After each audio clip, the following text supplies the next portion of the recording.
Hi, I'm Donna from the North Carroll branch. Welcome to What to Read Wednesday. When I thought about what book I'd choose for my spring pick, this book came to mind, The Secrets of Love Story Bridge by Phaedra Patrick. Booklist says Patrick blends romance, mystery, and quirkiness to highly entertaining effect. Google Books describes it as a wonderful, hope-filled story. I agree with their descriptions, and since we have elements of romance and hope, it seemed the perfect story to recommend for the spring. Phaedra Patrick is a British writer. Her website describes her writing as curiously charming fiction. Have you read any of them? I love The Curious Charms of Arthur Pepper and The Library of Lost and Found. These stories are fun to read and a little different from other fiction. Yes, a bit quirky, but very satisfying.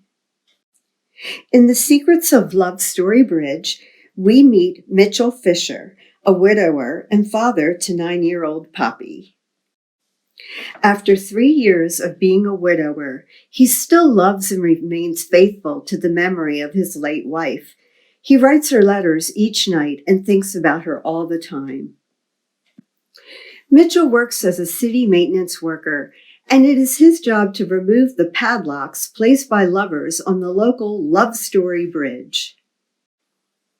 The padlocks weigh down and damage the bridge, so they must be cut off.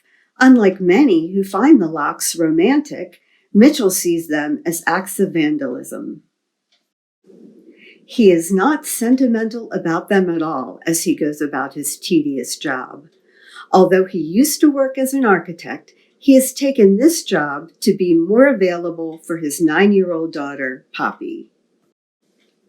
One day, Mitchell is doing his job cutting locks when he spots a young woman in a yellow dress. Mitchell feels mesmerized and can't take his eyes off her. She fastens the lock, then seems to be searching for something. She leans over the bridge and accidentally falls into the river. Although not a strong swimmer, Mitchell jumps in after her. He manages to save her, and when they are out of the water, a doctor appears to help. Mitchell realizes he is late in picking up his daughter and leaves. As he's walking away, he realizes he never got the woman's name. He turns back to find out and collides with a pizza delivery cyclist. He's knocked out and winds up in the Upchester Hospital. Mitchell wakes up and is frantic that he hasn't yet picked up his daughter, but all is well. A friend picked up Poppy and delivered her to her music lesson. She waits for Mitchell there with the music teacher. When he arrives, he meets the friendly, funny Liza Bradfield. She is taking good care of Poppy and offers Mitchell some cash so he and Poppy can take a taxi home.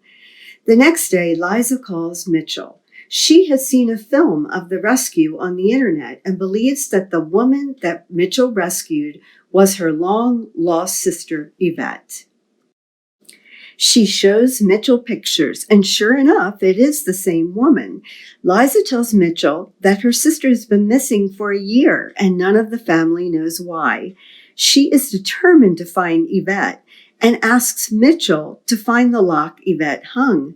Maybe it will offer a clue as to where she is. Mitchell wants to know as well and agrees to help.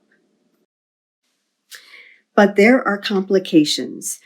Mitchell has become a local hero, the hero on the bridge, thanks to the video and journalist in training, Susan Smythe.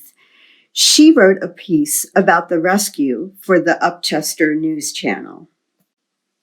He is soon inundated with mail from townspeople who are fascinated and touched by his story. Mitchell hates the attention. He wants to continue with his sheltered little life of caring for his daughter, remembering his wife, and cutting locks. He doesn't want his life to change. But he has agreed to help Liza with the search for Yvette. And he finds himself doing things he would never before have considered. His world opens up in a way he never imagined. Follow Mitchell's journey and see how his selfless act sets in motion a wave of transformation in his life.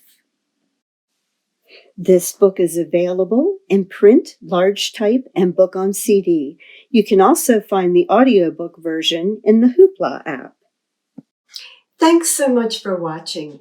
Remember, What to Read Wednesday happens every Wednesday at noon.